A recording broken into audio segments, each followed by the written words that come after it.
Hey guys, how's it going? Welcome back to the Glue Guys podcast, episode 30. And I think after his performance in the Champions League the other day, there's really only one guy that we can credit with this Uh, number, and that is, of course, the Raheem Sterling episode. Is he back to his prime?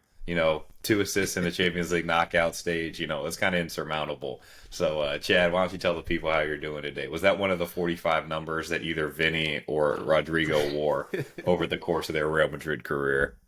you know what's crazy? I can't think of anyone that's worn a number above that 29. Obviously, Raul Asensio currently is rocking the 35 shirt for us. Which that's how you'll really be able to tell if he's a core piece of the project or not, is what number he's wearing next year. Because if it's still 35, then the answer is no. And then, of course, the iconic worst number I've ever seen on a player in history was the Eden Hazard 50 shirt that he wore in preseason for us before becoming the biggest bust of all time. Um, Sorry, top three biggest bust of all time because I'm about to Barca say, I don't still even know if signs that's the timber. true.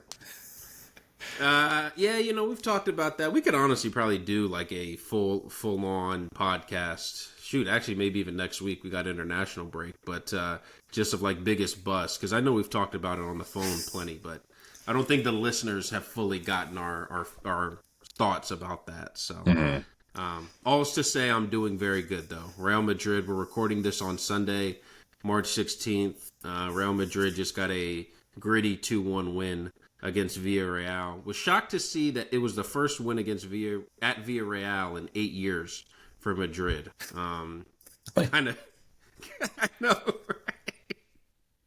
kind of crazy, but hey, we're here, top of the table as of now, feeling good.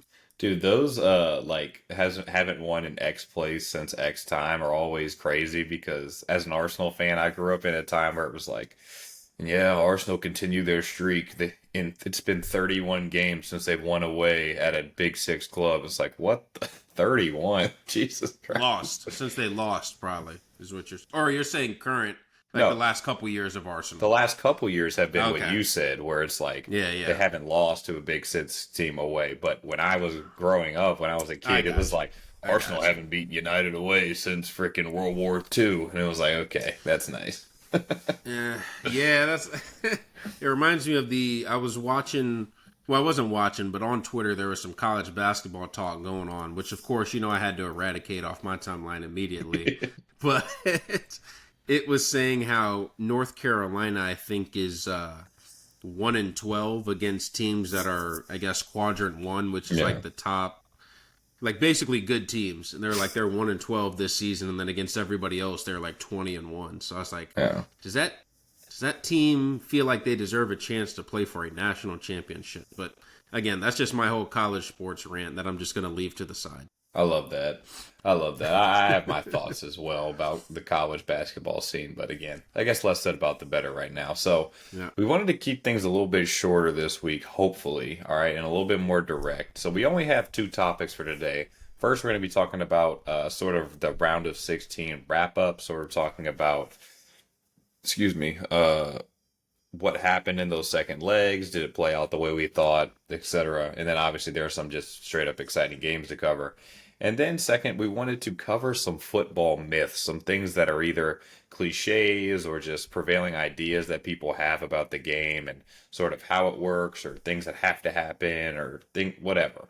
All right, and kind of wanted to dispel them because there's a lot of things that you hear when you watch games or see on Twitter or whatever it may be. And it's kind of like, is that true? Like, does that really happen? Like, what are the numbers behind it or whatever it may be? So, um, let's start off with some round of 16 wrap up stuff. So, again, to be candid, I kind of broke these into two groups. Like, I don't really think anyone wants to sit here and listen to us do 10 minutes on Arsenal PSV second leg, even though, starting a front line of Kieran Tierney, Raheem Sterling, and Mikel Merino probably should deserve its own segment.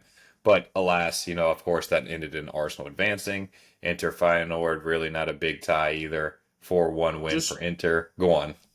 real quickly, I know we're not talking Arsenal PSV, but I did text you. Was that the worst starting front line in a Champions League knockout game ever? And I don't think we could come up with a front three that was significantly definitely worse than that group. I mean, it Obviously we can't not understand the be simply rotation. because only one of the players is an actual attacker. And the sad thing is, he might have been the worst one of the three going into the game.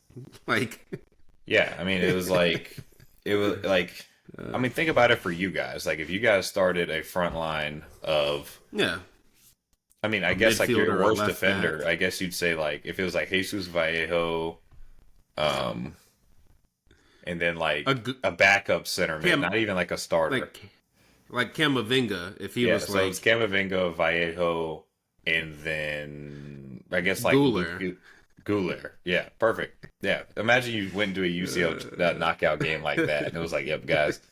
And before we started recording, Chad was kind of clowning on Carlos' tactics. So imagine what Carlos' tactics would have to be to make that work, and not just, "Hey guys, you go out there and be Brazilian for 90 minutes, and we'll Uh, see how it is at the end of the game." but all that to say, also the best stat I think I have seen all season long. This is really saying something. First off, if you're not following this guy, the XG philosopher on Twitter, he is awesome. The XG in the Arsenal PSV tie that ended Arsenal 9, PSV 3. Arsenal expected goals 3.69, PSV 3.57. Like Yep. that is criminal. That is criminal. Based Yeah. on that tie alone, Arsenal can't say anything the rest of the season. Yeah. So So yeah. Declan Rice scored a great goal, of course. Yep. I forgot who else scored, but it didn't really matter. I didn't get to watch the game. I was at practice, so again, less said about that, the better. And then Villa Bruga ended 6-1. Zinchenko scored the opener Shit, yeah, he did. It was actually a really good he goal didn't too, because he didn't celebrate after he spent 2 months on loan there. That was like which cool. obviously respect. It's kind of like when Rio Ferdinand didn't step on the Real Madrid badge that one time. Uh, One game I kind of wanted to dip my toe in a little bit, dip our toe in a little bit, is just so we could talk about the club. Because I saw it, I just couldn't. I didn't watch again Bayer Leverkusen, but I watched the extended highlights for both legs actually this morning, and I was just fascinated by like how poor Bayer Leverkusen were. And I looked up their injuries, I did my research and stuff, and I was like really waiting for something to like really stand out. Now there was no. Uh, and I was like waiting for something to be like, oh, they're missing like 3 or 4 of their guys that were like really key for last season or something like that. And it just wasn't that. And they lost 5-0 on aggregate. I know there was a controversy in the first leg about Lucas Hradetsky not starting in the goal, but Yep. which led to a pretty big mistake from the goalkeeper. For those of you that saw, Yeah. it comes underneath the ball, tries to get a catch in. It was just a bit too high, drops it, and it was an easy tap in. But did you watch the game at all? Do you and if you did, what did you think about sort of Bayer Leverkusen more than Bayern Munich? I guess. So I rewatched the first leg. Like I actually watched the full 90 of the first leg a couple days ago. This is like maybe the day before the second leg or something like that.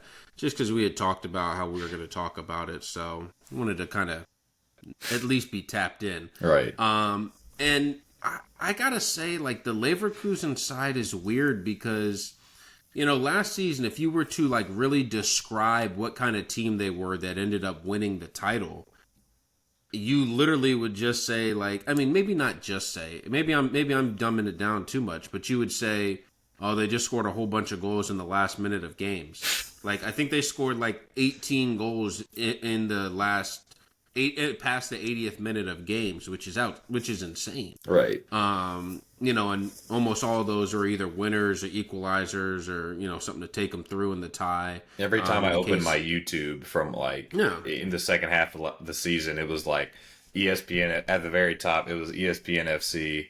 Oh my goodness, Leverkusen do it again. Yeah. Leverkusen leaves it late Victor again. Victor Boniface in the 150th minute scores. Yeah. Or something like that. Just scoring something he's never done before ever in his life in like the 103rd minute. It's like, okay, nice. Right. And so actually going into the season, I actually was like, At first, I was kind of I wasn't sure about Bayer Leverkusen, but then I looked at it and they were able to keep most of the squad that they had from last year. So I was like, okay, I'm thinking they're going to be good.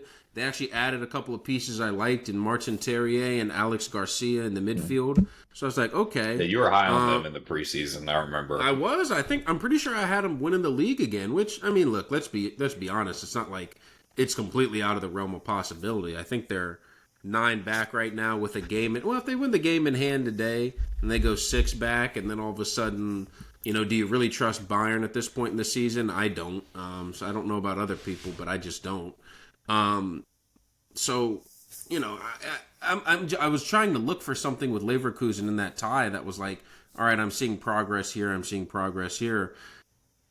I think Xabi Alonso has gotten a little bit too much shit for the experimenting that he's been doing and a lot of the moving around that he's doing. Like, if you're a team that's not meeting expectations or exceeding expectations for that season, I don't have a problem with the coach experimenting because clearly it shows that he's looking for something, that he's trying to find something. Now, you could argue he needs to do less experimenting because when Schick's been on the field, he's been outstanding, is probably why he started that second leg. But Second top goal scorer in the Bundesliga.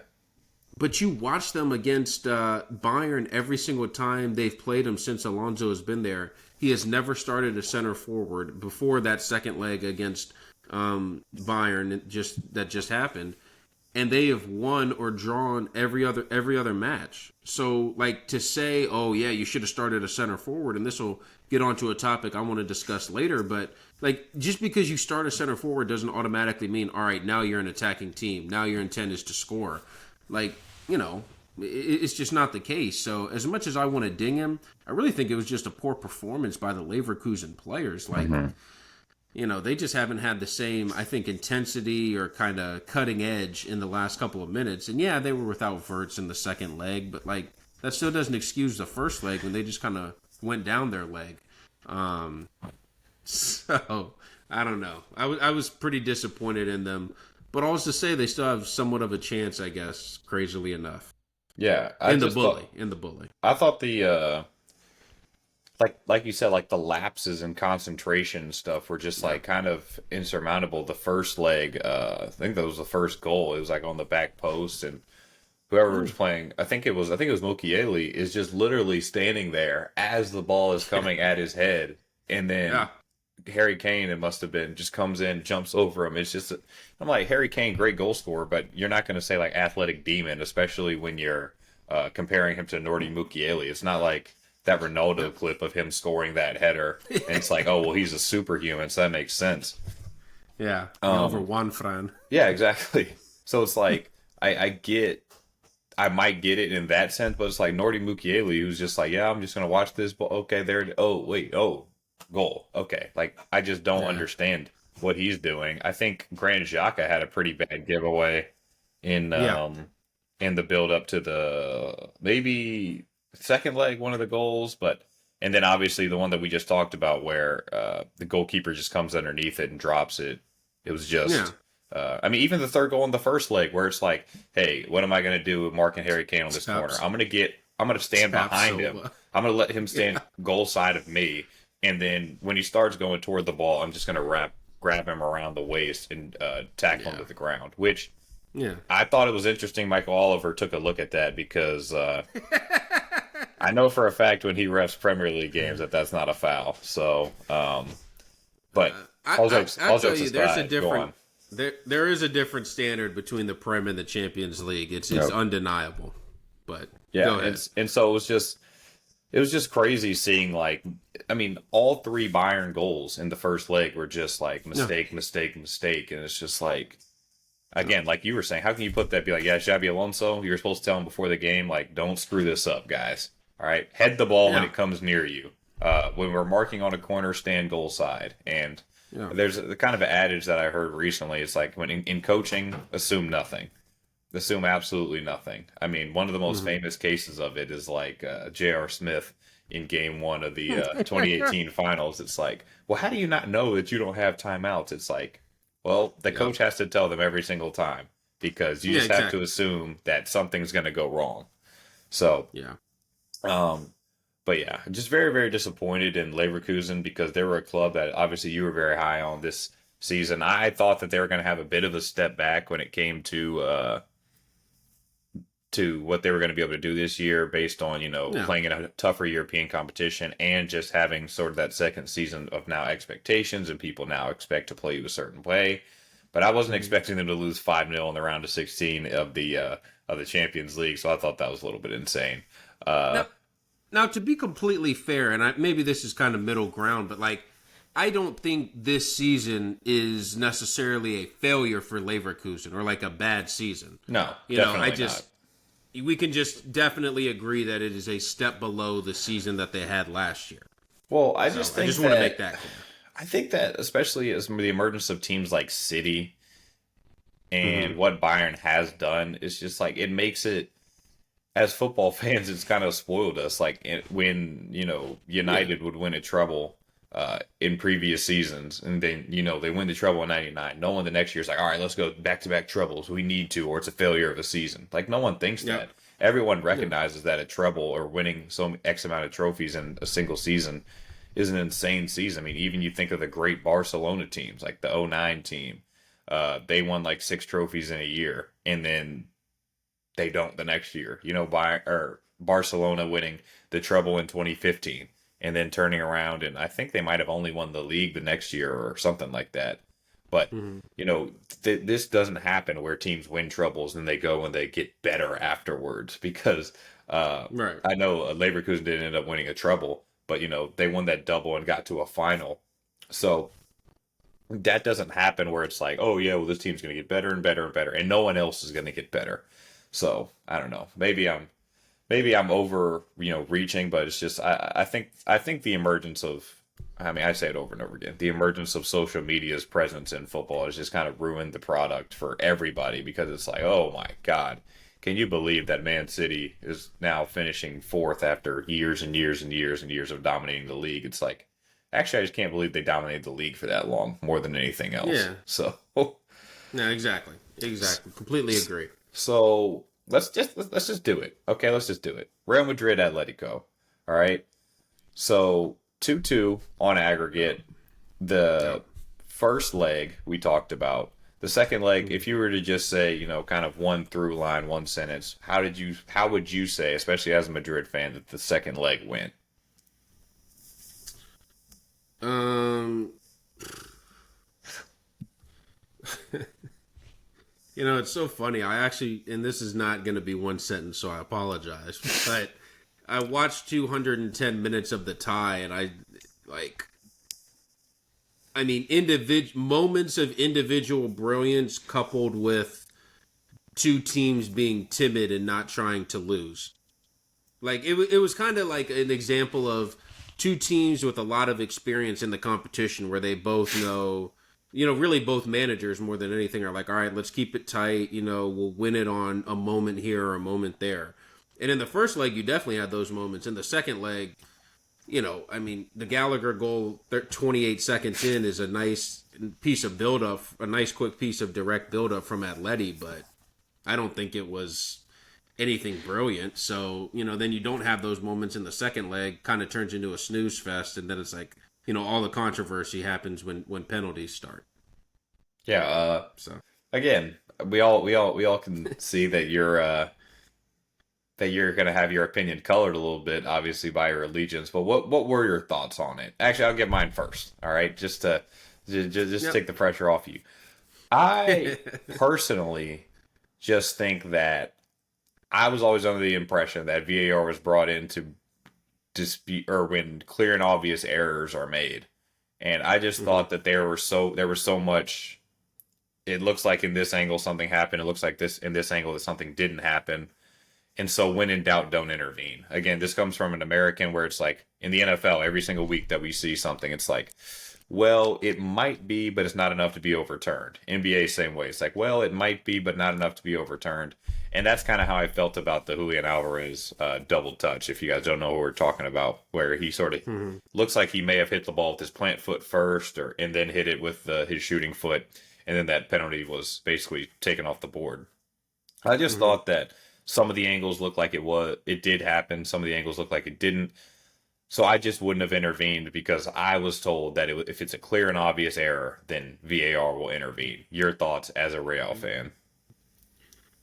First, I love the clear and obvious statement because it's one that comes up a lot, and I still don't know what it means. Nope. There is, especially I think when you get into like finer margin type of moments, I think that's when that the whatever clear and obvious is, or like whatever the threshold is supposed to be, I think it's definitely withered away when you get to moments like that. My statement is very simple. If you're an 80 million pound player, just don't slip. That's just kind of my advice. In all reality, I think you can see that there are probably some clips where I think it definitely looks like it moves. The one from over top, kind of, when Mm-hmm. it's like facing, that one to me looks like it moves. If you're looking at the other angle where it's kind of behind from the side, you really can't tell in that one. So look, am I going to sit here and be the Madrid fan that's like, oh, it definitely moved, no doubt about it. You can see it clearly right there. I'm not going to say that 100%, but I watch the show and I see Thierry Henry, who's a guy who, played a game or two, and he says, oh, I can clearly see it move. And I see other guys saying, Nata Manua specifically saying, oh, I see it move clearly. Like, clearly it's splitting opinions in some way, and I just don't think. I know whole world is going to disagree with me and say, "Oh, nah, the whole world loves Real Madrid." I just don't believe that there are just these big conspiracies in sports, the way where there are like people in black suits being like, "Hey, Marciniak, whatever it takes for Madrid to get through, over." Like I just don't believe in that. Just in general with sports, period. Yeah, Maybe I'm exactly. clouded by my fandom, but I don't know. Yeah, I know. Guys like Tim Donaghy, they like ascended back to heaven after their job was done. So I don't know. I agree with you that there aren't guys in black suits, but it's just kind of like, I mean, now the discourse is going through the NBA with like the whole Shea thing, and you hear all the time about superstar calls, and like I think even you would agree with that, where it's like superstar calls, like LeBron gets calls that freaking Yeah, absolutely. Jalen Williams wouldn't get, or something like that. And so it's like Which it's one though? either one.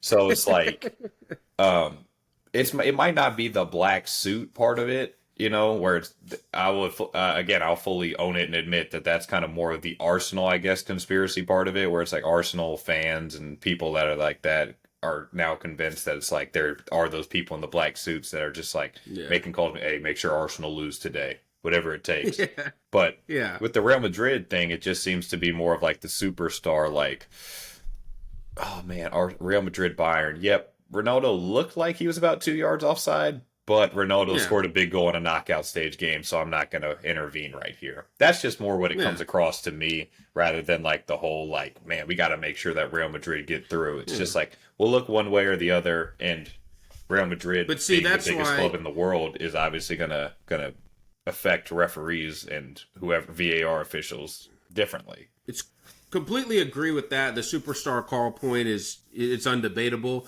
But that's why I don't think the penalty is like necessarily in that category, because like there was no superstar involved that they were like looking to protect, or like look, now you could argue, oh, they're just looking to protect Real Madrid in general, but like I like I said, I just don't believe in that theory. So if you're talking individual players, I understand it. But in this one, it was literally, I mean, what are they protecting Courtois' legacy in a PK shootout? Which I was shocked Well, to God hear knows he that was wasn't going to save another one. well, I was shocked to hear that was the first PK shootout he's ever been in his entire career. That was crazy. Can I tell you the craziest fact that I heard, or that I learned across the tie while doing my research? Is this a troll or is this an actual fact? No, no, no. This is actual. This is like by far the craziest thing. First off, if I had to ask you, how long has Angel Correa been at Atletico Madrid? 10 years? Okay, yes. How many appearances does he have for Atleti? In 10 years, I 200. 460. He's their fourth all-time appearance maker. I only said 200 just because it seems like he's a guy that's like not always like Yeah, in the 11, not always. He's just in and out. He seems like a exactly. guy That's exactly what he is. but he has four. Jesus. Well, I mean, they play And a he, shit ton of games every year. To be fair, too, like they get to the last yeah, four of the Copa del Rey every year. It seems like they're always in this UCL semifinal. yeah. But yeah, I do remember Angel So, Correa being a young player in like jeez. FIFA 15 or 16 for Atleti. So I definitely remember that he moved there a long time ago. But what did you say he was fourth all time? Worth all time. Are there any other current players? Koke is one I was by about to say, he's number one by like 150 appearances. Like he has yeah, 670. I think their next highest guy is like 520, and it was like maybe Juan Fran or something like that, or no, maybe Gabby, like some retired player, because yeah. it was like Koke, retired player, then Oblak, then Correa. So Yeah, because Koke very, broke through and then just played every single game that they ever yep, that they yeah, ever yeah, had. exactly. Then So people were wondering, like, why is this dude done at 30? It's like, well, he's played every single game for a decade for one of the most intense teams in the world. So you figure it out. well, the Koke Saul midfield in like 2016, it was like, oh man, this is Yeah. going to be the best, and because they were both like The mid same early to age, mid kind of. 20s, and it was like, oh Yep. man, this is going to be future Spain midfield, and this is going to be this, that, and the other, and it's just another reminder of kind of how sports works. It's not just like, oh well, this guy's here, so he's just going to continue to do this, and that's just not how it works. So I did uh, always think Saul was a bit underrated. Just throwing that out there. Real quick though, before we move on, I do want to ask you something because this is also going to play into another team that we talk about here in a second. How does Atleti continue to get away with the small club reputation? ooh, that's a fantastic. Just because they're the third biggest club in the. I've got some numbers for you. I know you're a numbers guy. Hold on. Let Yep. me. So they're the third biggest Yeah, club yeah. You're in right. You're right. the Answer the in question the in the first. in the country, and the Yes. other two clubs are not only big clubs. They're probably two, if not the two biggest clubs in the world, maybe two of the three biggest clubs in the entire world. So it makes it seem like a small club thing. It's like, um, it's just more of that I think than anything else. Like the Clippers could probably win like 15 championships over the next 20 years, and it's still just like, oh yeah, it's still just the Clippers. Like they'll never be the Lakers. That's just kind of how it's always going to be. And so I feel like There. what you're about to say with probably their spending habits, I assume, is what you're about to bring up, and I think is probably going to and probably their net spend. But I assume by your face, their net spend compared to clubs like Real Madrid and Barcelona, I think are going to be pretty staggering. But I think that's probably why. So go on.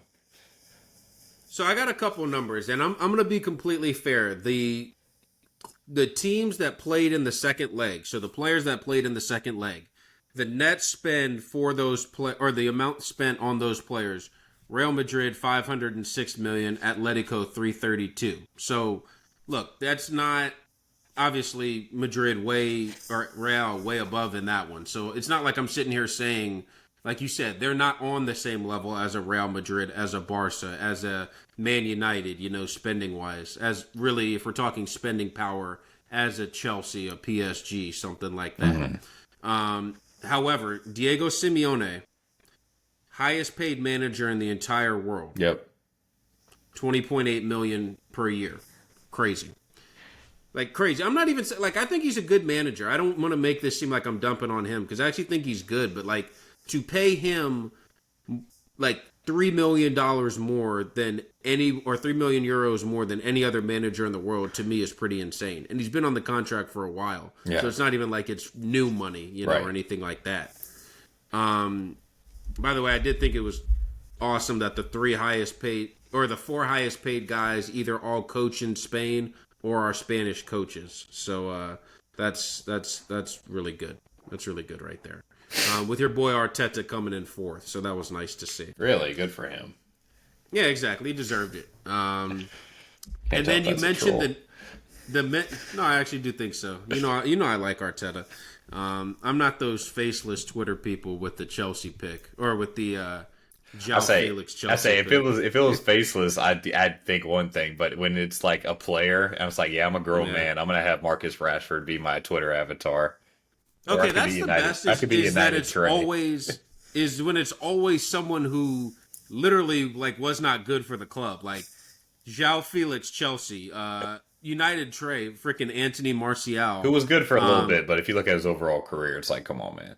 And he doesn't even play. when you say a little He bit, hasn't played for them for forever. yeah, So exactly. When you say a little bit, like talking 2 presidential cycles ago. yeah, So or something like that. So I think that's hilarious. But the net spend for Real and Atleti, because you had talked about it earlier. I'm going the last 5 seasons since the 2020-2021, the start of that post-COVID season, which I feel like kind the of cut started. off, We kind of stockings. mentioned it from time to time. That's like the current era of transfers. Mm-hmm. The net spend for either club in those time period, like, can you? I mean, I'm really asking you to make yourself look dumb, but could you even put a number on it? Well, Either how about one. you give me the Real number, and I'll give you the Atleti number. Okay, the Real number is actually shocking, and this is on Transfermarkt. Anyone can look this up. They made The Real profit. Madrid net spend in the last 5 years is $5 million. Yeah. So, which I thought was crazy. So I'm gonna give my guess, and then I'm gonna. So my guess for Atleti, I guess I'm gonna say like net spend over the past 5 years. I'm gonna say 190 million. 115, but yeah, Yeah. way But more. also- It's 20 times more. The thing that, and I think it was Arteta that was talking about this the other. Someone was talking about this recently. It's like the net spend and the transfer shit is so overblown because like wages just don't ever like they don't get factored in. Like the Holland deal that was like 63 million pounds, and it's like, oh look, our net spend for Man City because we only spent 63 million on Erling Haaland. It's like he's making like 400,000 pounds a week. How can you not factor that in when you talk about the overall financial status of the club? Now, I don't have those Real Madrid or Atleti numbers in front of me, but when you're throwing out guys like Courtois, Rudiger on a free, Mbappe on a free, Vinny, who was, I guess, robbed of a Ballon d'Or, Alaba on a free. When you see those guys, there's no way in hell that any of those guys I just named are making under 200,000 pounds a week. And then you talk about the guys that joined on frees. I mean, shit, I wouldn't be shocked if Alaba and Rudiger were both over 250,000 pounds a week. And not to disparage your point, but go on. Alaba's on 430 grand a week, by the way. Exactly. I'd say not Third to highest paid player in the league. not to disparage your point, but it's like that has to be factored in as well as the transfer fees because even those guys that they've brought in, I mean, I don't think they're paying Conor Gallagher 300,000 pounds a week. I don't think they're paying Pablo Barrios 80, even 100,000 pounds a week, probably. No, you're right. You're right. The wages is. I mean, what's Mbappe on? Do you know? This is according to Capology, who I do think do some good work. Mbappe is somehow the second highest paid player in the league on 600 grand a week. Yeah, So that's what I mean. And it's like you can't just be like, oh yeah, well, no transfer fee, so therefore, that's a not better financial decision because obviously getting Mbappe is a good financial decision, but that's a more financially sound decision than bringing in Conor Gallagher for whatever they brought him in for, and then paying him a normal person's or a normal player's wage. Well, Conor Gallagher, how much did you say he's on? I'd probably he came from Chelsea, so I guess I got to factor that in. I'd probably say he's on like 120. Okay, he's on 175. Oof. Like my thing is, it's yeah, Jesus. like all these people. Okay, I'm gonna give you some. Here are 4 Atleti players right here because I'm just. Koke's it's the La has to be Liga. insanity. I feel like. Well, no, there are like 10 players getting paid more than Koke at Atleti. So here we go. Aspilicueta, 150 grand a week. Marcos Llorente, 160 grand a week. Axel Witsel, who has not played in probably 5 years, 160 grand a week. Conor Gallagher, 175 grand a week. Don't even get into their really top guys. Antoine Griezmann, 250 grand a week. Jan Oblak, the 4th highest paid guy in the league at 400 grand a week. So, like, I'm not sitting here saying Like Real Madrid definitely pay more wages. It's not even debatable. No, your Especially when you original look at point like was that they get a small club. They get away with right, being like a small club yeah, underdog, and they have the yeah, same or at least similar like financial spending power to at least clubs like an Arsenal or a Liverpool or a exactly, definitely exactly, more than like a Borussia Dortmund or a 100%. whoever you would say the second banana is in Ligue 1 or really any of the Serie A Yeah, a clubs. They have Marseille. more spending Yeah, exactly, power than. 100%, So your exactly. point So is that was my correct. point. Yeah, 100%. My bad. Thank you. I was talking to my No, no, no, students. no. I was talking to my students this week about, how, as a writer, I was always bad at staying on thesis. So, your original No, thesis was this definitely correct. look. If the podcast was just going to be I make a good point or you make a good point, the other one just pats each other on the back. Yeah. Yeah, the podcast would be 5 minutes, which I'm sure some people would probably enjoy. So to be fair, but Yeah. Hey, we're by not the going to way, do I that. saw y'all on the TikTok comments. All right, The talking about we need to make podcast equipment equipment.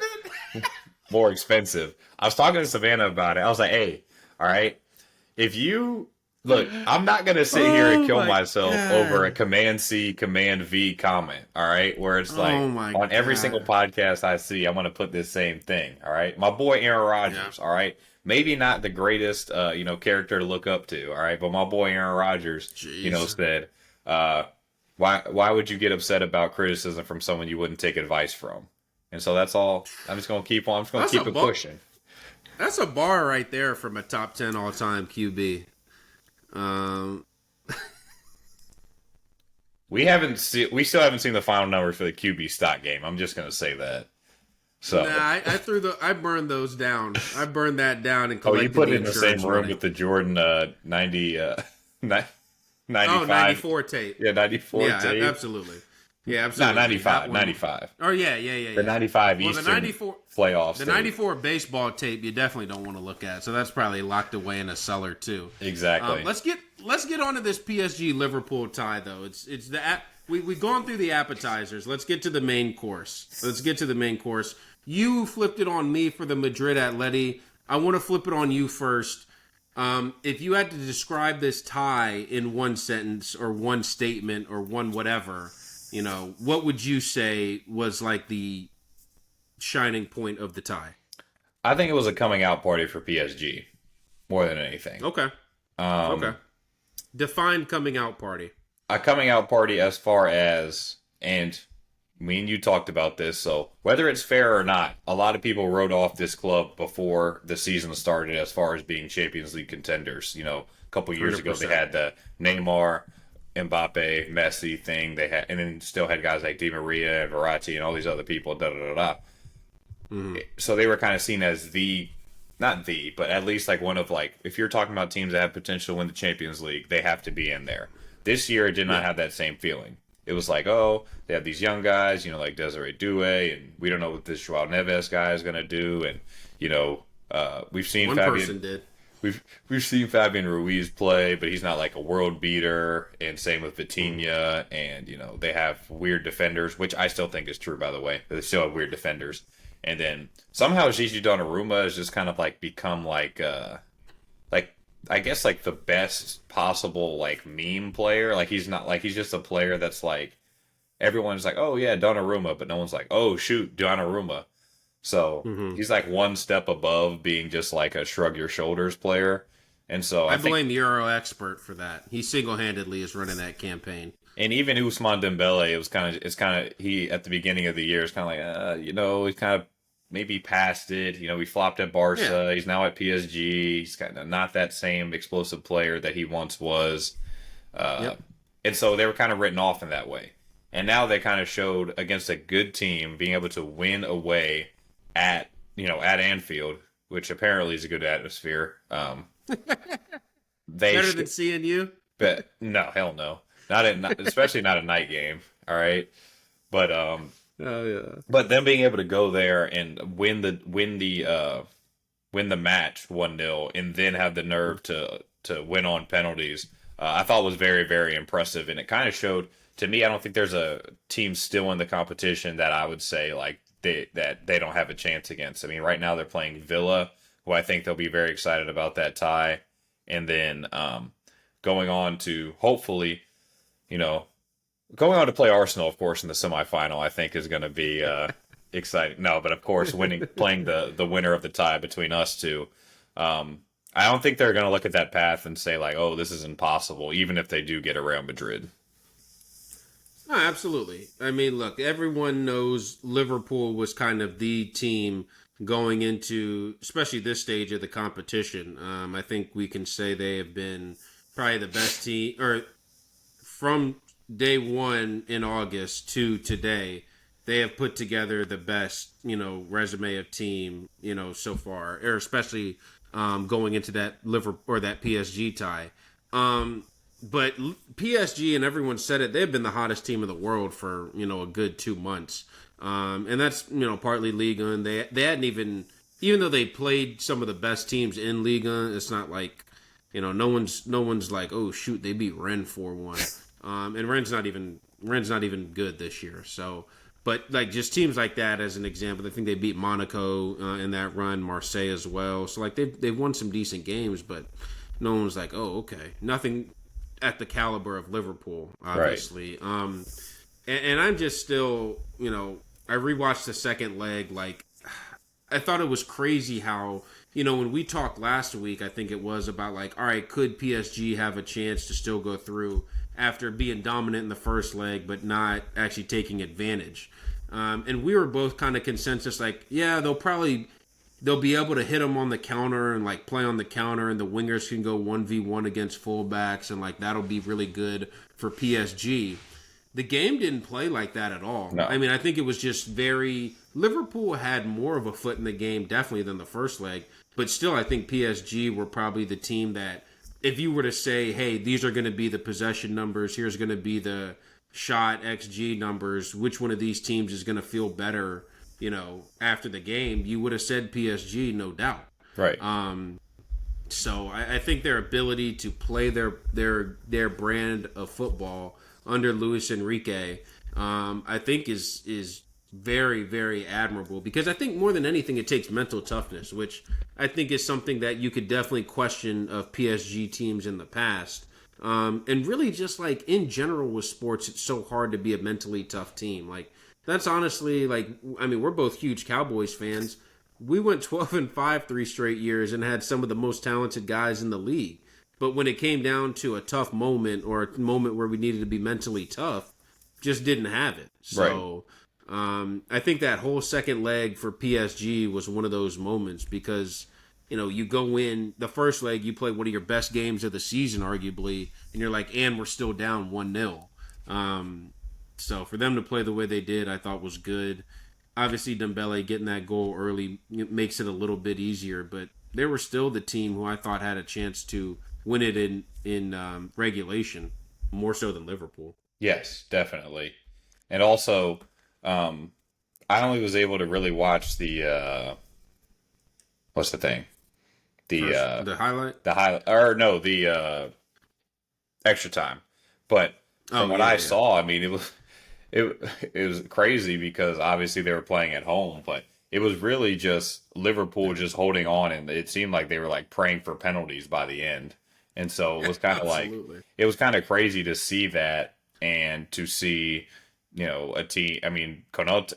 I saw Konate went down obviously, but even like with Darwin and people like that, and saying like them not really carry much of a threat on the counterattack at all. It was just like Right. bizarre for me to see. And I thought that was the part that made it the most impressive, was that they were able to not only, you know, win the game, win and ultimately win the tie, but it seemed like they're really in control of it, really when it counted, even though they were playing away.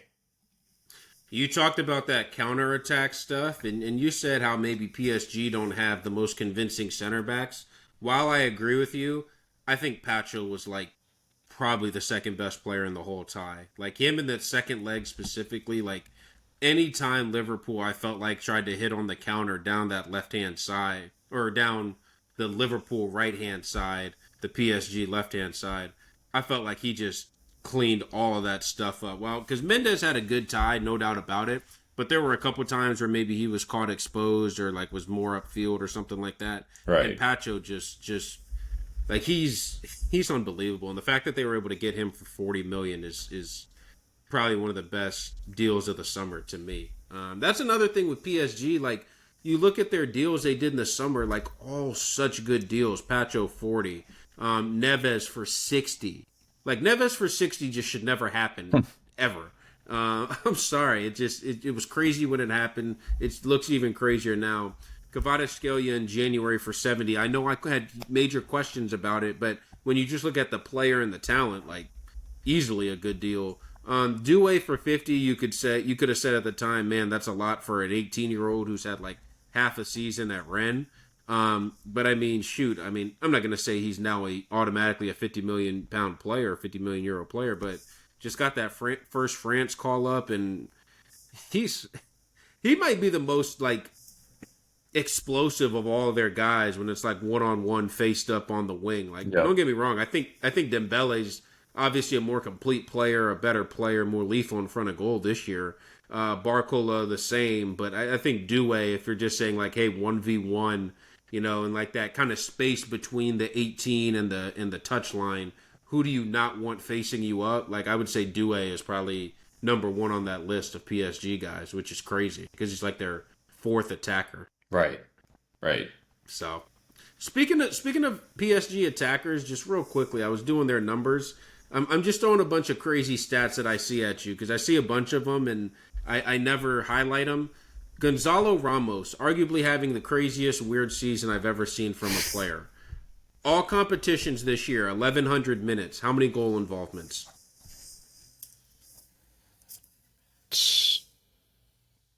Probably, I don't know, 21? Well, 18. Yeah. But still, 18 and 1,100 minutes is crazy. Yes, exactly. I was trying to do the math in my head, but it wasn't working for some reason, so. I want to ask you, what is this, like, how do you think that this reflects on Liverpool? And how do you think Liverpool's season is going to be remembered now? Because I know whatever you say, you're going to be called a hater because you're an Arsenal fan, so let me just open the floor up to that. Yeah, I think for Liverpool, I think that it will be seen as a very, very good slot first season, but I don't know. I think what the season will be remembered as, I think will depend solely on kind of what it goes on to be. Like, I know people don't want to Is maybe this year hear one? this, is that this may be the peak under slot. Like, there's a big possibility that both City and Chelsea get better next year. And again, say what you want about Arsenal being bottlers or whatever. This is the worst that they've been in the past 3-4 years. Really since Arteta's gotten the team that he really wanted. So this is having the injuries that we've had this year. I know they don't count, I guess, for some reason, but having those, it doesn't happen really ever. All right, you're not going to see a City side next year with no Holland, no Marmoush, no Foden, and no Doku. You're not going to see that, and you're not going to see a Chelsea side next year with no Palmer, no Nicholas Jackson, no Noni Madueke, and no Pedro Neto. You're just not going to see it. So to basically wrap this whole thing up is that I think this is going to be seen as a very good first season for Arne Slot. And really, if you would have asked a Liverpool fan before the season, again, our favorite exercise, would you take a league and Carabao Cup double if they go on to win that? Then I think all of them would say yes, 100%. I would take that 1,000%, especially since your boy Klopp won it once. So I think that they'd be very, very excited with it, but it kind of all depends on what happens after. Like, what do you think the next evolution for this Liverpool side is? Because Well, I they're think you have to already look at. the only thing I want to say, because already, like, as long as 2-3 years ago, there was already like, oh, is Salah done at Liverpool? What is Salah going to do? Blah, blah, Yeah. blah. He might see like, well, yeah, I won another league. I've already won the Champions League. So if he was already looking to get out under one of the best managers in Premier League history, why would he not still be looking to get out at an even older age under a manager with a little bit less pedigree, even as good as Slot has been?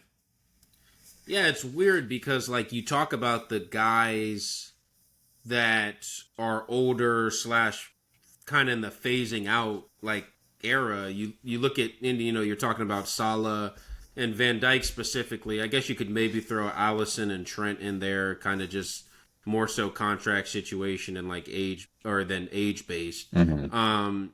But those guys are all like still players who they're super reliant on, like Right. heavily reliant on. So it makes it really difficult. Like I would think they would have to uh, make some significant signings in the summer to replace. Like I think the solid point you make is a great one because like and that's what I was kind of trying to get at when I said like how will this season kind of be remembered? Like before maybe a month ago even it was like man this could be like one of the greatest European seasons ever. Like this is so special. How can you leave after a season like this? Like Salah, Van Dijk, they have to stay. The Trent thing I think is a little bit different because I think I don't want to say him to Madrid is done, but it's kind of felt like it's been semi done for like 3 months. Weirdly. So I think that kind of has a life of its own. But like you Or is said, it going you're to be like, an oh, Mbappe situation where it's done for 3 years? right, Like it's exactly. nailed Real on, Madrid, but just not now. It's yeah, nailed on, as, but just yep. next time. 'Cause Real Madrid are definitely prone to that. Mbappe, Hazard, there have been many others Hmm. before as well. So that could definitely be the case. Lucas Um, Vasquez. Thankfully, we didn't have to compete for his signature. But it had a chance to be a real special season. They go out of the FA Cup, kind of no big deal. Although let's be honest, that's way more important than the Carabao Cup to any neutral. I know. That's not what Believe it or Carragher not, told me. that's And going out to Plymouth Argyle, do you Dude, think that's tough or not? yeah. The Plymouth Argyle thing is like it's weird because it honestly maybe kind of helps because it's like, they weren't like the shithead fan could just be like, oh, they weren't taking it serious. We didn't care. We played the second team, which they did play mostly reserves. But still, like, dude, you should never. There's no one on your squad that should end up going out to Plymouth Argyle. Yeah. You can use any 11 people. I mean, somehow we got more You, shit for losing to Man United than they did for going out yeah, exactly. to Plymouth Argyle. Exactly. So That's exactly my point. Because if you would have played like a good team, you'd have been like, "Oh man, they just got outplayed on the day," or "This team's better than them," or whatever. Or some stupid shit like that. Uh, and then but then that's the thing. So they have the weird upset loss in the FA Cup, but then they just get completely dominated in Champions League. So now it's kind of weird. Like, do you think they actually have to like, as much as I just said it doesn't matter? Do you think the Carabao Cup is like a really big deal for this season? Not to be like, oh hey, we won the league when no one else was as good.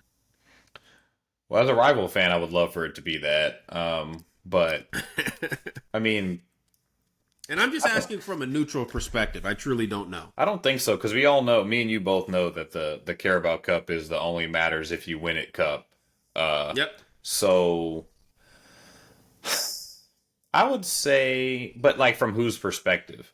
Because I think no matter who you like, other fans outside of Liverpool, like if you ask them, like, "Oh, was this a good Yeah. season?" Even if they end up putting up 90 points in the league and winning the Carabao Cup, it's like, well, they got dumped out in the round of 16 of the Champions League.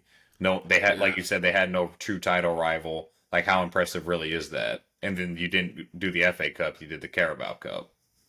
Yeah. I guess I'm just looking at it from like a footballer pundit slash half decent media person who's like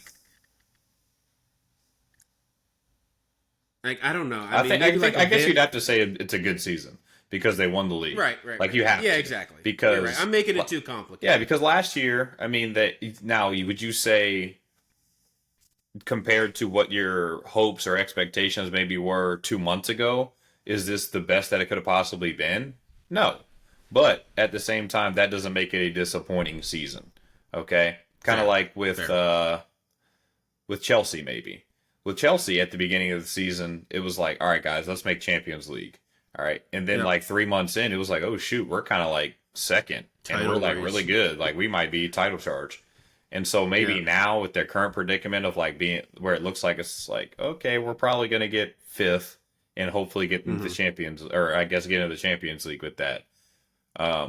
Is that disappointing? No, because your goal was to get in the Champions League at the beginning of the season and now you've gotten into Right. it.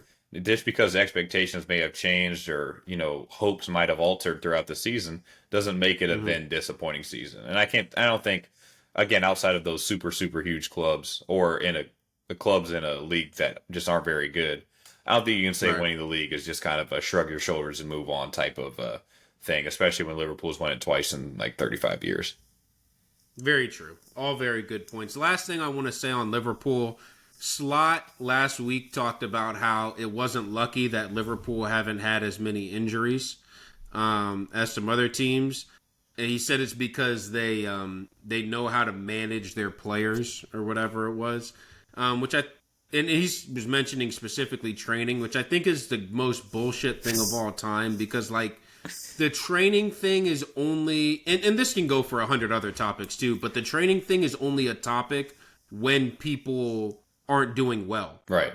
Ten Hogs United specifically, it was never a problem that they were doing a lot of high intensity training, which I don't even know how the fuck that happened because they sucked in the games. They were one of the most low intensity teams ever. So it's like, how does that even make sense?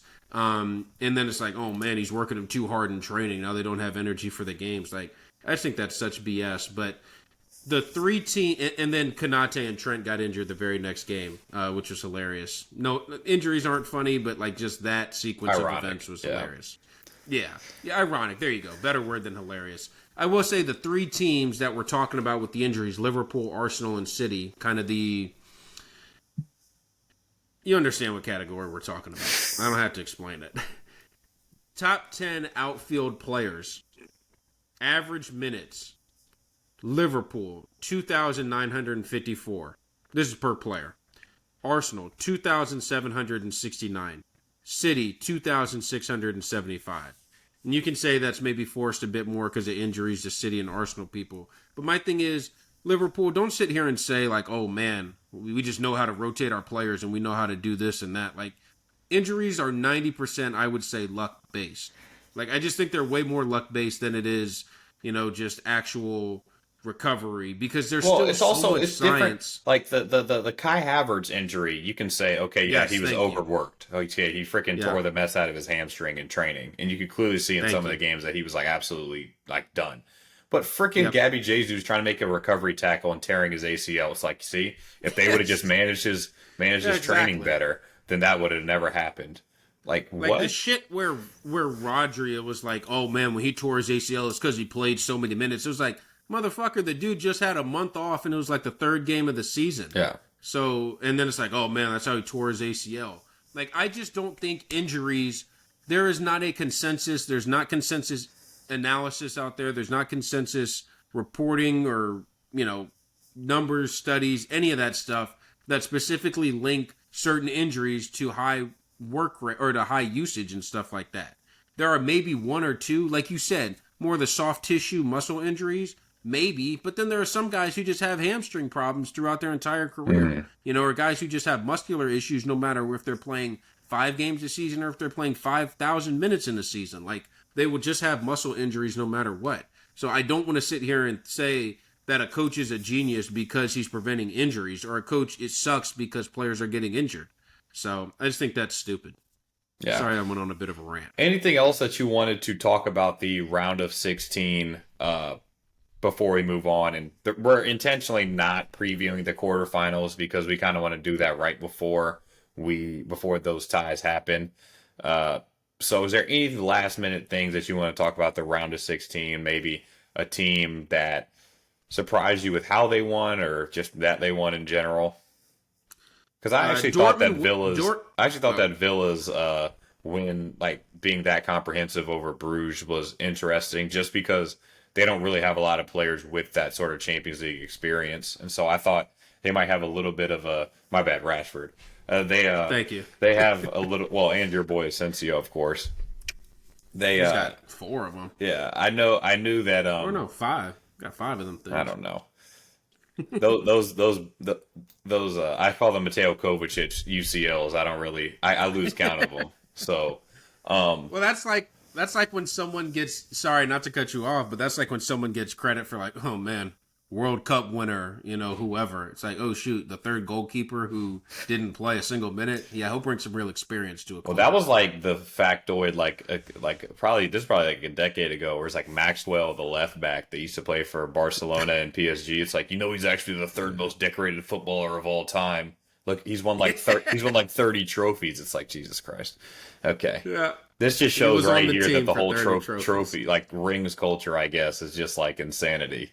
It's like, man, is he Absolutely. actually underrated as a left back? It's like, no, he's a backup for the past 15 years. He's not underrated. So Hey man, Nacho club legend at Madrid somehow. fair, but the round of 16, I just thought it was really interesting how handily Villa was able to handle Brugge. I thought they would at least struggle just for the fact that they had a lot of players that weren't very experienced in it. But I mean, having an experienced European manager, even if it's not as big of an experience in the Champions League, I guess I should have been able to see right through that. What do you think? Completely agree, especially how they got hosed in that first leg on that penalty call, That was like right at the insanity. end of the game. Thought was crazy. Shout out Emery because he was actually in the crowd for the Madrid Villarreal game yesterday, which I thought was very touching for him to go back to his old club. And that dude has to go down as one of the 5, not even ugliest, but just weirdest looking manager. Like, it's not even that he's ugly. He just like looks almost not even like a he looks like how like a clay person would create a human if they were like in art class. Which I don't even know what that means, but that's just how I feel. So yeah, nothing else really to add. Oh, I was surprised that Dortmund actually ended up going through against Lille, because that's the tie that Dortmund for 10 years, aside from last season when they made the final, was like, all right, we just need to play a good game and we'll be fine. Oh, they score, and then they go ahead, and then it's like, oh, all right, let's start celebrating, and then they end up losing it. But they were able to go through against Lille. Now they play Barcelona. They'll probably get destroyed. Although I did watch them against Leipzig yesterday, and they actually looked decent, even though they lost 2-0. So who knows? Yeah. Well, let's move on to some football myths. Yeah. Let's go. All right, so let's move on to some football myths, some things that people say about the game, people think about the game that just aren't true. I'll start with sort of a more easy one, and one that actually I, once upon a time, relayed to a young Chad Larson back when he was playing in the goal. And that is the idea that goalkeepers cannot get beat at the near post.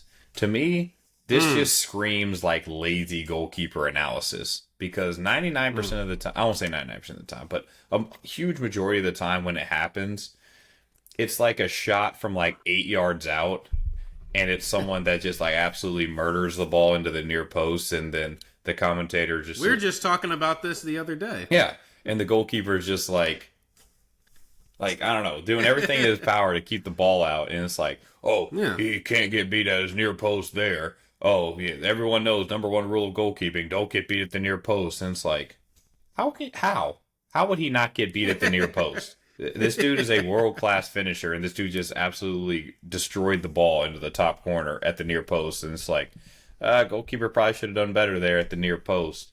I mean, you've seen it obviously in the goal. I've seen it in the goal, and it's just, when you're trying to take up the entire goal, you can't just be like, all right, I'm going to lean a little bit over here so that they can have the far post, but as long as I don't get beat at the near post, I should be fine. To me, it just screams lazy punditry, and it just screams like, I don't know anything about goalkeeping, to be honest. Peak Tim Howard on the Sky Sport, or not even the Premier League morning stuff, is what I think of when I hear something like that. Yeah, I mean, look, these guys are so good as like reaction. Like, I'll even talk about your boy David Raya, who I think is arguably been the best goalkeeper in the Premier. I know Allison had that one good game against PSG, so now he's got to be nailed on all-time Premier League goalkeeper. But I just think Raya has had a really good and a really consistent season, and some of the like those crazy double saves and those crazy saves that he makes, you make those by taking chances, and a chance, taking a chance as a goalkeeper is, okay, the psyops of, all right, he should go near post, so he thinks I'm going to go near post, So he's actually going to go far post. So I'm going to actually dive far post. So that way I can make the save or whatever and all this. And then, you see him and it turns out being these great saves. But sometimes you end up getting beat on a risk. It's just like the same thing as a striker, or a defender or any other position who take risks. The difference is with the goalkeeper, 99% of the time when you take one, it's going to result in a direct goal or prevention of a goal. Yeah. One way or the other. And especially when you get in those one-on-one situations, or not even straight up one-on-one where they're running right at you, but where it's kind of like, I'm either going to make this save or the ball's going to go in, then a lot of it is just guesswork. It's like, as soon as this ball gets hit, I'm just going to kind of open my body to this way, and hopefully it hits me. And you just kind of get that after rep throughout your entire life. And sometimes they're just going to beat you at the near post. It just happens, especially with really good finishers that know a lot about goalkeepers, do their pre-scout on how they open up in one-on-ones and stuff like that. So I just want to give us a nice little easy one that kind of more talks about that. But no, I like that. I'm excited about yours because I think I accidentally almost touched on two of them, both before we started recording and after we started recording. So let's get one that you really, really enjoy. The one that I thought of, actually, I'm gonna give one that you will actually like a lot. Oh God! Arsenal needed to have signed a striker on loan in January. Okay, as we talked about, the front three: Sterling, Marino, Tierney. Probably not your ideal front line, and again, heavy rotation, all that, we get it. But the fact that two of the three are Sterling and Marino, that could have been a regular game, for the most part, and they could at least had a chance of being in that 11. Right. We understand where we're at with that. The Saka injury, you were never going to find anybody to replace anything close to what you were going to get from him, especially within the budget that they had of, $40 million for Ollie Watkins, which even that bid, I really don't know how real that would have been. If Villa say yes, or Arsenal oh shit, now we got to squander up 40 million, right? Or would they have actually had it to? And when I say have it, I mean FFP and all that other stuff. Right. Would they have been good? Because Arsenal has spent money the past couple years. Then it's okay, so who could you have gotten for maybe under that or in that loan move? Because that's all I keep hearing from everyone is oh man, Arsenal really needed to sign a striker in January on loan. First off, when you have four of your what would you say, top 5 attackers go down in the same exact span? Name one team in the history of the entire sport, not even right now, in the history of the sport that could deal with 4 of their top 5 attackers going down, and they'd be all right, yep, we're good.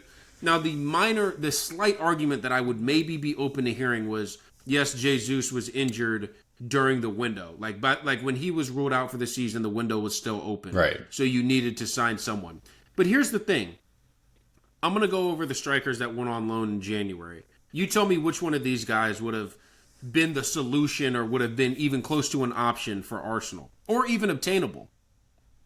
Evan Ferguson went from Brighton to West Ham. Dude was sitting on the bench at Brighton, but is now going to go to Arsenal. Okay, that's not happening. Matthias Tell. Really fun, really exciting guy. One, don't even know if he is a striker, which, wouldn't have been the end of the world, whatever. 2, 19 years old. 3, couldn't get his ass off the bench for Bayern, and now isn't even a guaranteed starter for Spurs. Right. Okay, so that definitely screams plug and play solution. Number 3, Alvaro Morata. That dude, as soon as he puts on an Arsenal shirt, the memes are getting printed out immediately. Right. Because I gotta agree with you, Arsenal being maybe the most hated club in the Premier League for sure. I don't know if I can say across Europe. I'm not as locked in, but definitely Premier League. And Morata being one of the walking memes of strikers in the 21st century. Those two combined, that's just horrible. Plus, he was cooked at Milan, much less going to the Premier League. Right. So, and he fucking ended up in Turkey. So that's where all great strikers go to keep developing. Yeah, exactly. 4th, and this is when I'm scraping the bottom of the barrel. Chuba Akpom. Okay, hey, Arsenal legend. Okay. Exactly. So I had to throw him in there. Went from Ajax to I believe he's at Lille. I'll say he was playing in one of those Champions League ties. I don't remember which one it was. Yeah, it was the Lille one because I think he actually had a semi-chance. Yeah, he had a chance. And then and they said Akpom. I was like, right what the hell? Yeah, exactly. It didn't do shit with it. Would have ended up as another meme. Oh, Arsenal trying to bring back some older people. Akpom couldn't get off the bench for Ajax. Why is he, da-da-da. The one guy who maybe if you're playing the hindsight game, you could be like, Mika oh, Biereth. shoot. Well, no, these are just These are just loans. Yeah. These are just loans. Oh, Randall Colomwani. Dude. I love Colom. Like, I really like Colomwani. Him in the Premier League? No. Like, him in the Premier League, because he doesn't have that skill and physicality combined that you need with the work rate. Right. He has the work rate, no doubt about it. He actually even has the physicality part of it. But skill-wise, he is nowhere close to where he would need to be to play at Arsenal. Yeah, he had that nice pirouette or whatever in Serie A. But, like, and now that dude's not even, like, he had a cool first month at Juve, and now he's, like, back on the bench. Right. So, like none of those guys are screaming solutions. So now, and I know I'm getting a bit long-winded here, but I'm just laying out all the options. Now here are the guys that went on permanence for under the 40 million. Because, again, I'm just using that as, like, maybe the template price. Right. Gift Orban, obviously no. Went to Hoffenheim, actually saw him play somewhat decently the other day. Mika Biereth, like you said, from going to Monaco. Was there anybody who was telling anyone to go get Mika Biereth on January 30th? No. What fan base was pissed that they did not get Mika Biereth on January 30th? Is there any? No. The only excuse that they kind of have, I guess, is that he came through at Arsenal, so it's kind of like, I mean, you should know about him, but it's like, I don't even know if he you always hear about that guy in like a weird league that's tearing up trees, and he wasn't one of those guys for Sturm Graz, so I don't think that you can then say, it's not like a Victor Gyökeres situation where it's like, oh, well, he scored three goals in every single game in like whatever league, so we need to at least take a look at him. It was just like, I mean, he was a fine player, and then he got a Ligue 1 move and just started scoring a shit ton of goals. Yeah. And as we know, Ligue 1, who was in their top 3 scorers the last 2 seasons, Ethan? Lacazette. Thank you. Who Arsenal fans, I don't know if you saw this story when it happened, but it was actually a stretch homer of Arsenal fans who actually drove him to the airport so that he could go back to France. Exactly. Got ran out of the club, which I think you probably agreed with. Yes, rightly. It wasn't even like he got done dirty or anything. Yeah, so I'm not counting that. Victor Roque, who went to Corinthians for 25, or no, Palmeiras for 25. I know you're gonna hook up the pronunciation for Ryder, so I'm not gonna step on it. Exactly. Who, by the way, is 20 years old. Yep. So no chance. And failed at Barca. Correct. L-E-Y-E.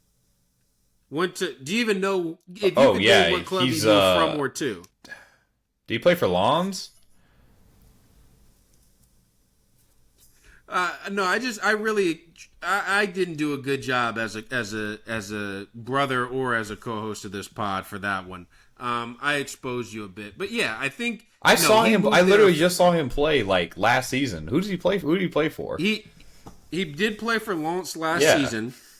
Moved to Marseille in the summer, and did my favorite, which is being on 3 clubs in a 12-month span. That normally means you're good. Right, exactly. Now is at Eintracht Frankfurt.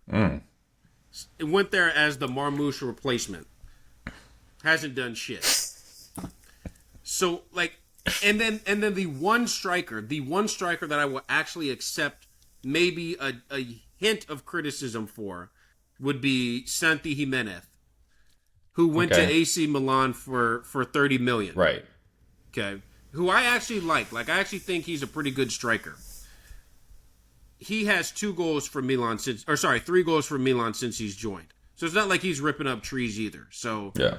I don't know. I feel like Arsenal get too much shit. I feel like you're probably going to agree with that one. Yeah, I mean, and I agree because it's also like, I mean, even if you want to say like Rashford, or it's like United weren't going to look at Arsenal and be like, yeah. The reason that he was able to go on loan for Villa is because they don't perceive them.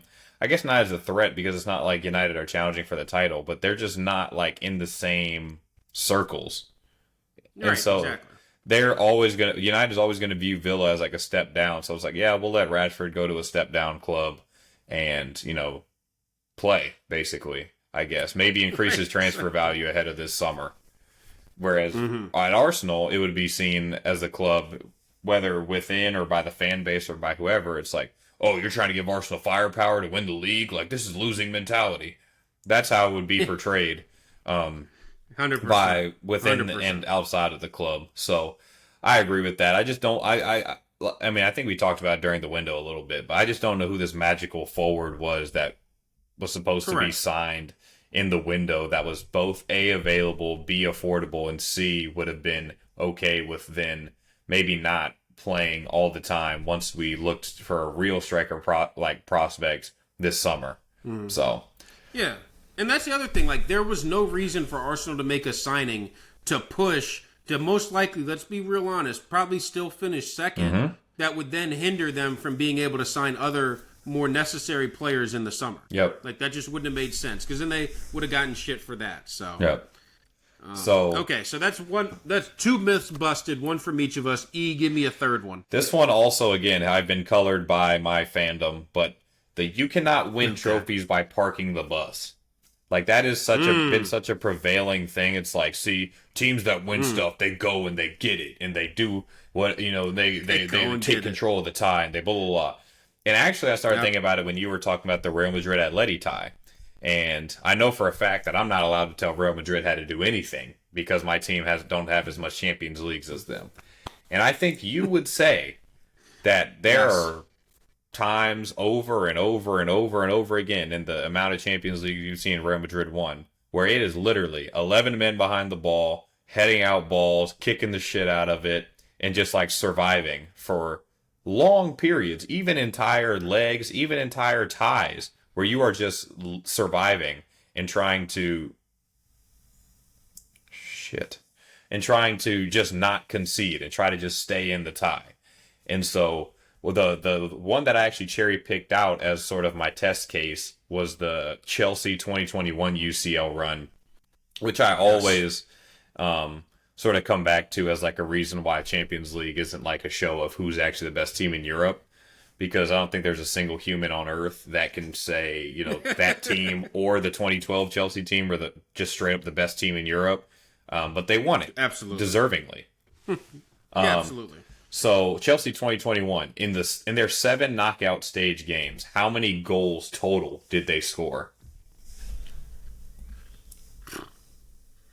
Let's see. I know they scored 1 in the final. Can't imagine I'm going to say 9. They scored 9 goals in 7 games. There were 2 games in that in the knockout stage that they didn't score in at all.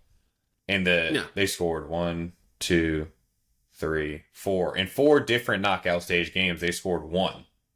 So they only scored multiple goals in a game twice in the entire knockout stage. And they won the entire thing. That's awesome. But yet it's That is great. I don't know. Because again, you hear it all the time when like a club draws 0-0 away at like a title rival, or a club, draws the home leg, whatever. And it's like, see, they didn't go and take control of the game. That's why they'll never win anything. That's why this club isn't this, that, or the other. And it's just like, that's not how winning trophies, especially in knockout competitions, but even in league competitions, that's not how it works. All the time you would see Real Madrid winning the home game and Barca winning their home game in the league. And then it's like, so what happened? Now they both won their home game. So what? Now they're going to draw the league because they didn't go for it away? Like, I don't know. It's just become such a silly narrative. And again, as an Arsenal fan, I feel like we've been subjected to it. When we got the 2-2 away at Etihad this year, the 0-0 at the Etihad last year. People just point to weird stuff as to why teams don't win the league. It's like, oh, well, they didn't win the league because they didn't go for it at the Etihad. It's like, no, I think we didn't win the league because we fucking let Villa do the double over us. I think that was probably it. I think it's because we lost to Fulham on Boxing Day is probably why we didn't win the game or win the league, I'd have to say. Yeah. So just just the idea of, by the way, your boy Kukurea right now is crashing out because he didn't get one of his dives called as a foul for him. So Fucking hate that dude. Yeah, I mean, basically what you just said there is, hey, Rodri, go fuck off. And I completely co-sign every bit of it. And also, like, let's just be honest. It is much more difficult, I would say, to have a competent attack every single, or not even competent, because, like, you actually have to have a really good attack in order to be, like, an attacking team, or to be, like, a team that, you know, is going to win because of their attacking prowess. You have to have such a good attacking, you know, lineup or attacking understanding to really have that happen. Mm-hmm. Versus where I think defending, and this may be where it maybe gets the stigma of like, oh man, if you're a defensive side, you're whack or whatever. Yes, coaching a defense is maybe easier, but I think to actually be able to maintain it is actually harder because, you know, like we talked about with the Leverkusen game earlier, stupid ass mistakes, just dumb mistakes from people. Those happen all the time. Yes. And when you're able to either overcome those individual errors or like those are the only goals you're letting in and it's only a couple here and there. Right. Like to me that's harder to do than having a consistent attack that's putting up 2 to 3 goals every single game. Yeah, because for the most part. So I agree with you completely. Especially when you get in the latter stage of the Champions League, it's really like, all right, we really need something spectacular or for them to mess up defensively to score goals here.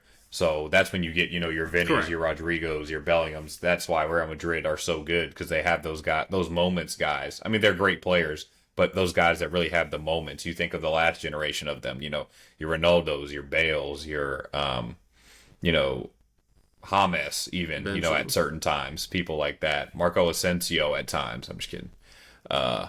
But you have your guys that are moments, but, you know, like you said, defending doesn't stop. You can't just be like, you know, we don't really have the defense today. We don't really have the defense right here on this individual play.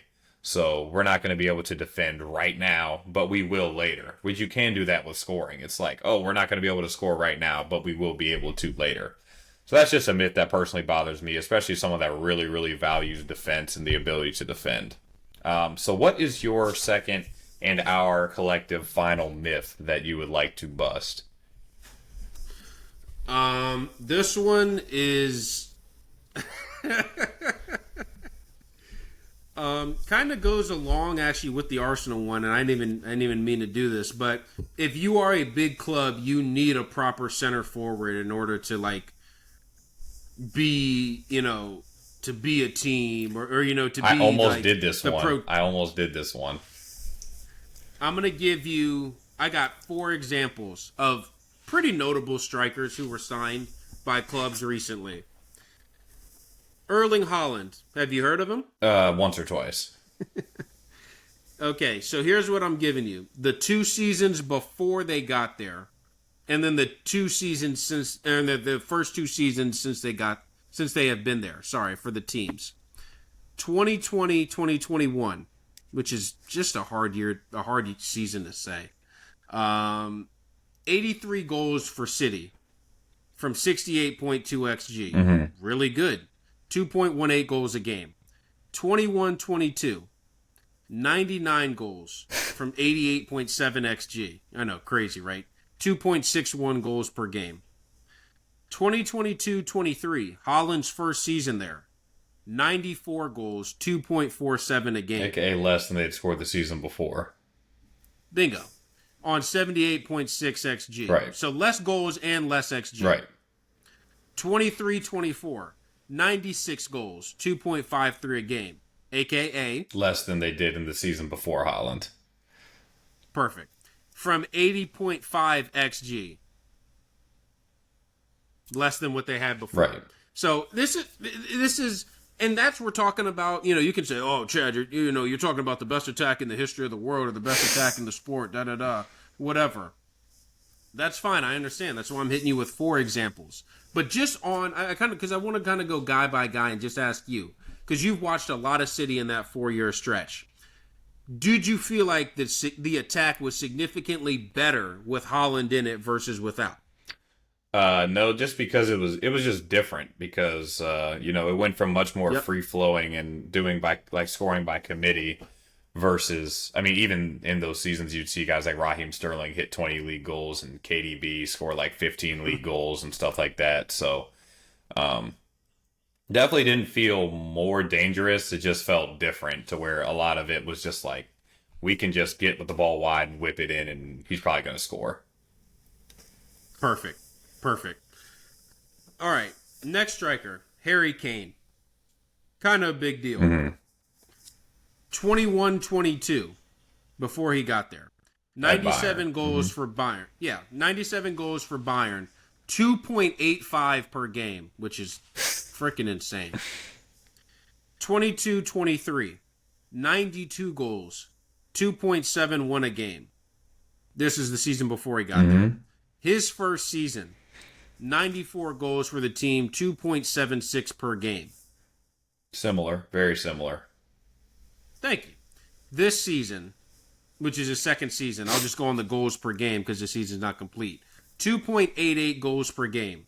Really good. Yep. Like, definitely the most goals per game of the 4 years. But it's by .03. And it's because they now have a coach who's like one of the most attacking coaches in all of Europe. And they didn't, which is why he got Burnley relegated. And they didn't win the league last year.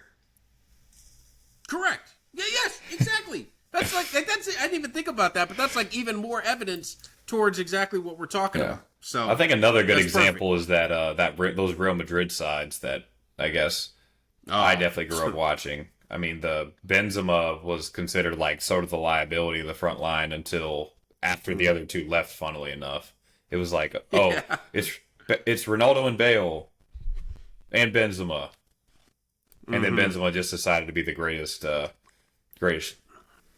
striker of all time for like 2 seasons for some reason. I was wondering what you were going to say. By the way, that's impressive.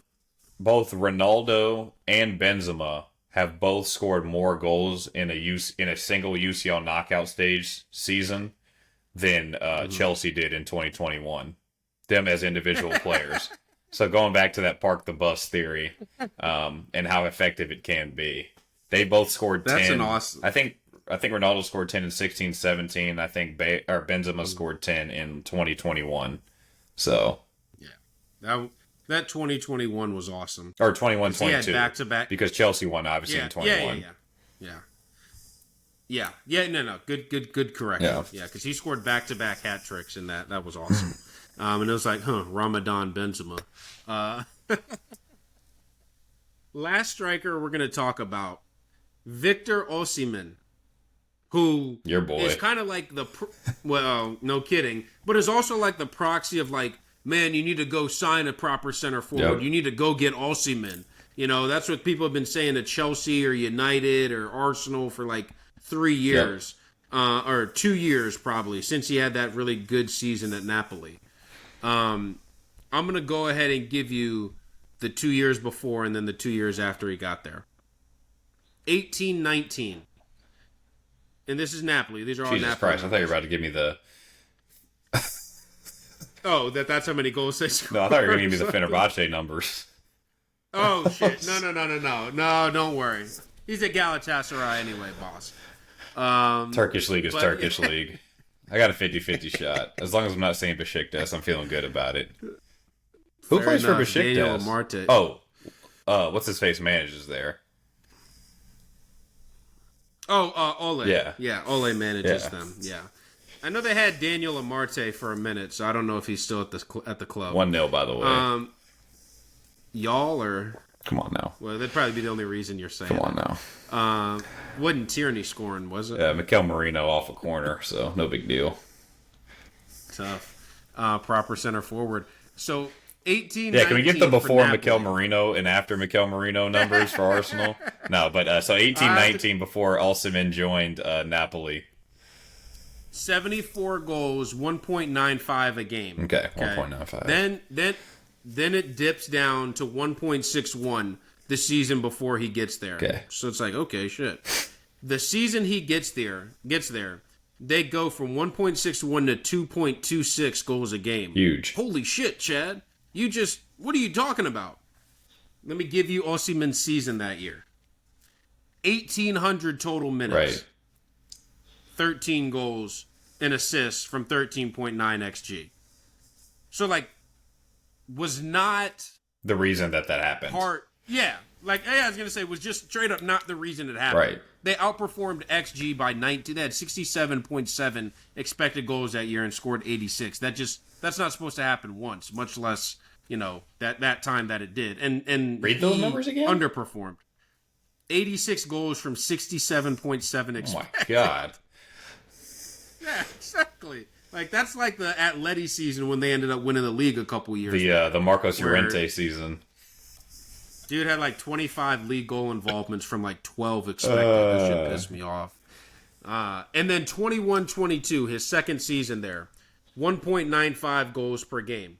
Actually, this one's kind of crazy too. 74 goals from 57.8 expected. Jeez.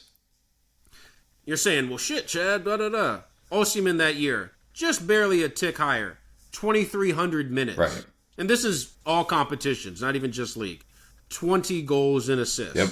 So better, but still not the reason why the attack is single-handedly going from 1.61 to 2 goals a game. So it's just, I think it's bullshit when people talk about, oh, you need to sign a center forward, you need to sign a proper center forward, all this stuff, and then your attack is going to be great. And I think both of our clubs have heard that, over the recent last couple years. I had Rob Palmer saying in the Madrid game yesterday that they needed Joselu to be able to cross the ball into, which I think crosses might be the most overrated part of the game in the sense of all right, there are 5 defenders inside the 18 or in between the 18 and the 6, but I want to cross it to one striker. So that's a good idea. Or even the idea that crosses are only these floated in, go attack it type of things. Man City, as much as I said earlier about, now they can cross the ball into Holland and he can score it. They were always kind of a crossing, a driven low crossing side, all the time. Yeah, they were the cutback king. Cutbacks, and then just also those low driven ones that, Raheem Sterling would tap in 8 of those a year. And then it'd be oh my God, look at him. He's doing crazy stuff. I can't believe it. So, that's neither here nor there, I guess. Yeah. Didn't do it against Lyon, though. And definitely couldn't have done it on a rainy night in Stoke. I saw some compilation of worst misses in football history recently, and I saw that one. I was dude, I forgot that was in a UCL quarterfinal, and they went out. What? I was gonna say, especially when it was peak City angst in the Champions League. Yeah, it was peak City can't get it done, Pep can't get it done, that whole kind of thing. So, which really peaked in again that 2021 season where it was against Chelsea, where he played the no DM in the final, and it was oh, see, here goes Pep again. So the no striker theory I kind of like as well, because again, people try to pretend that this is you need a striker, you need a striker, you need a striker. City didn't have a striker for the longest time. Even when Liverpool won the league, they were Roberto Firmino, who I don't think anyone would class as one of the 5 best strikers in the world, or even really a world-class striker, however you want to define it. Correct. Shout out to our last episode. Again, Real Madrid with guys like Benzema.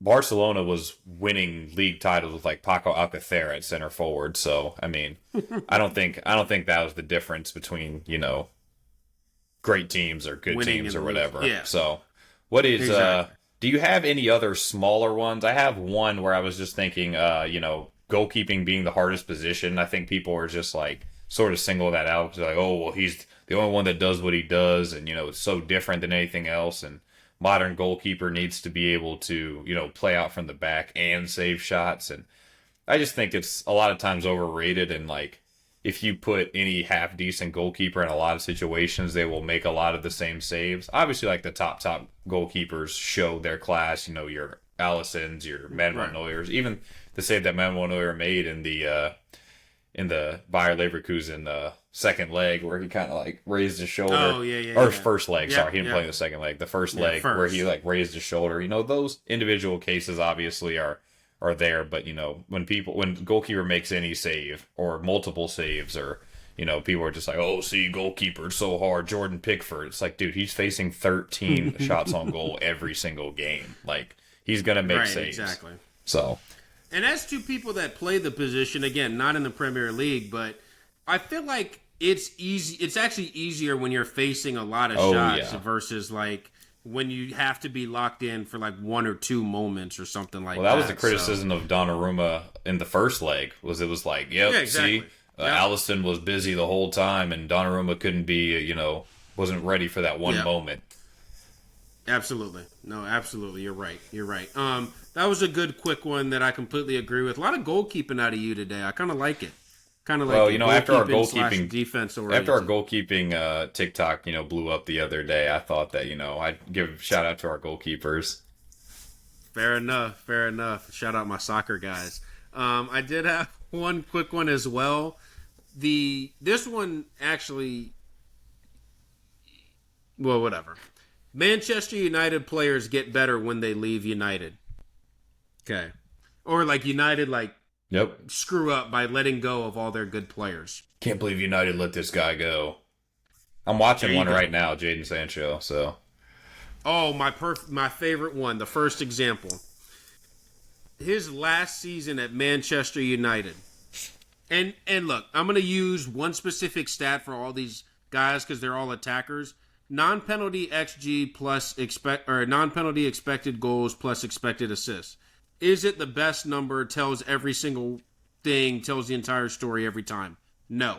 But I think if you're looking at one number for an attacker to tell the story, I think that's the closest thing to that there is out there. Would you agree, or how do you feel about I definitely agree with that. I'm a big G plus A guy when it comes to my attackers, which somehow is a controversial opinion. Yeah, I was going to say, I'm not a dribbles guy. Not a dribbles guy. Sancho in his 2 seasons at United when he was shit, which he was. I mean, he was terrible. 0.33 his first season. Non-penalty expected goals and assists. 0.48 his second season. Which actually is per 90? Yeah, per 90. Oh my God. Oh, you thought I meant total. What are you talking about? How's that even possible? Sorry. These are all per 90. God, These are per 90. Yeah, no, I was just saying, your face was like, wait, what? So those were his 2 seasons at United when he was horrible. Last year at Dortmund when he went on loan and revived his career. What's his non-penalty XG, you would guess? I'm putting you on the spot. 0.15. 0.28. Yeah. So AKA lower than what it was either United season. Yeah. Which basically means you get a real goal scoring opportunity that you should score every 3 games. Like in the shots that you take. Yeah, exactly. Shots that you take and create for others. Correct. This year at Chelsea, man, he revived his whole career. United need him on the left. 0.32. Yeah. Okay, so AKA worse than either United season. Yeah. The thing, and is so bad now that I'm hearing rumors that Chelsea would rather pay a fine to not sign him on the obligation and break the obligation clause than sign him on a permanent. Which has got to be the craziest thing I've ever heard. Yeah, I mean, I don't really know what the next step for Jadon Sancho's career is because he's kind of entering that Wilfred Zaha. Well, we just talked about it. What? Galatasaray? A little bit ago. Yeah, I was going to say Turkey. Yeah, I was about to say. Because it's he is probably, or his ego's too big and he's too good for to just be you know what, I'm going to do a Ross Barkley thing and just go to whoever comes up or whatever. Exactly. Which is, any of those teams would definitely give him a chance. But also, if you're any of the big clubs, even a club like a Villa or a Brighton or a Bournemouth at this point, are you really dude, we need to bring in Sancho? That'd be hype. Yeah. No chance. Although nothing would piss me off more than seeing him go to Brighton and have a 25 goals and assists season, and then sell him, and then they flip him to Madrid for 60. I could see him at maybe a Fulham level team or something like that, or a team that's comfortably a Palace, a team that's comfortably going to stay in the league, but not really going to push for any of those other kind of accolades that go along with being in the league. Correct. Next guy I want to talk about, Antony, right? The laughingstock of Man United, which you called the reason Ten Hag got sacked, which I think is a great call. No, really, I do. His 3 seasons at United, again, per 90. His first year, 0.47. Expected goals and assists per 90. Right. Pretty high, actually. Yeah, I was about to say. For him. Second season, not as good, 0.36. Okay. Not as good again. This season for United, what do you think his expected goal and assist per 90 was? I mean, 0.25. 0.57. No, nice. So like he was terrible putting that up. Yeah. Now at Betis, he's revived his career. He's the best player in the world. How could United let him go? Yeah. No 0.46. So literally would have ranked third out of the 4 seasons at United. Or like if we're combining the 3 United seasons plus his Betis spell. Yeah. So like I just don't understand like why. And then of course the cherry on the Sunday, the Marcus Rashford one. I'll admit Rashford's numbers, somehow he's putting up 0.65 expected assists. Mm-hmm. But that's because I'm pretty sure he just had 2 games where he just like got to the byline and crossed 2 balls in that were pretty nice. And all of a sudden it's like, oh my God, this dude's like back. Well, a lot of those times those numbers can be skewed if a player is coming on in like the 60th minute against tired defenses and is just able to run. But that can't apply to Marcus Rashford because apparently he's been brilliant, so he must be starting games. Well, he started 4 of 9 games that that he's played, and it's played 460 minutes in those 9 appearances. Right. So, I don't think that would be the case. Quick aside, him getting an English call up, I thought was one of the biggest jokes of all time. I liked it. Like, I liked honestly, it from Tuchel. if I were the FA, I would have fired Tuchel immediately. Like all jokes aside, I would have fired him. Yeah, I mean, even if you look at the other guys that have been, I mean. Shit, even Phil Foden getting a call up I thought was a bit aggressive, but, for Rashford to get one. I can at least see that one. I can at least understand the Foden one. But, like, Rashford to get it over, like, to me, I don't know. I think these nations, and I don't want to get too into it, but they need to be more ruthless with the guys they're picking in the sense of we need to call a guy up before another country can. Yeah. Like, the fact that no one called up Ethan Nwaneri, like France or England didn't call him up, like, I don't understand. Is he French? The fact that he could be. I'm 99% sure, but I'm not positive. Probably Nigerian. Or maybe he was like French adjacent or something. I saw that he was eligible for France at one point. Okay. Or like Spain not calling up Dean Howson just so that way the Netherlands can't call him up in like 2 years. Which that one I know for sure is he has Dutch and Spanish ties. Or Ray and Cherokee not being called up by Italy or France. Like, I don't get it. So, that's just another side rant. But go ahead. I completely got off topic. Yeah, well, I mean, I really like that point because I think a lot of times people go in about, oh, this player or that player or, oh, they got so much better when they left this club or that club. And a lot of times it's just like a difference in expectation. Like, Alex Iwobi playing for Fulham, where he's putting up like 5 and 5 every year from like central midfield or something like that, is a completely different expectation than if he was like a left winger for Arsenal still, and he was supposed to be helping us challenge for the title. Then it's like if you're not hitting like 10 and 10 or like 15 goals or high double-digit assists or something like that, then you're going to be considered like not up to scratch. And so those 5 goals and 5 assists that him or Emile Smith-Rowe or whoever else put up is going to look a lot better when you just see on, Match of the Day, like, oh, dude, did you see that goal that Ethan Nwaneri scored, or that Alex Iwobi scored? Man, that was really cool. He's a great player. But then you don't see the other 36 games of the season where he did nothing, where he wasn't contributing to goals, and the spotlight is just completely different. Completely agree. Yeah. Couldn't have said it better myself. So, I hope you guys really enjoyed episode 30. It's going to be interesting to see sort of how this one comes out. We had some technical difficulties as we were recording, so hopefully this is all intact. But if not, we'll at least have this football myth segment. Let us know what you guys want us to cover, especially when coming up with the international break. Obviously, we're going to be covering the knockout Champions League quarterfinals when that comes, and all that good stuff, and just really, really excited for continuing content about, the world football this season, and then hopefully, here in a couple months, getting some basketball coverage, because, Cavs 16-game winning streak, franchise record, no big deal. Yeah. So, we can't let that overshadow Bronny missing a corner 3. Make sure that we cover that more than we ever cover the Cavs, so... Dude, there was something about the highlight on SportsCenter when I opened up my ESPN app was Bronny locking up someone on a drive, in the game that he went 1 for 5 from 3 in. I was like, okay. I feel bad for Bronny at this point because he didn't ask for any of this, but I just feel like the media sucks. Yeah, I feel bad for Stephen A. after what Bron did to him. So I hope you guys have a good rest of your day, and we will see you next time on episode 31 of the Glue Guys podcast.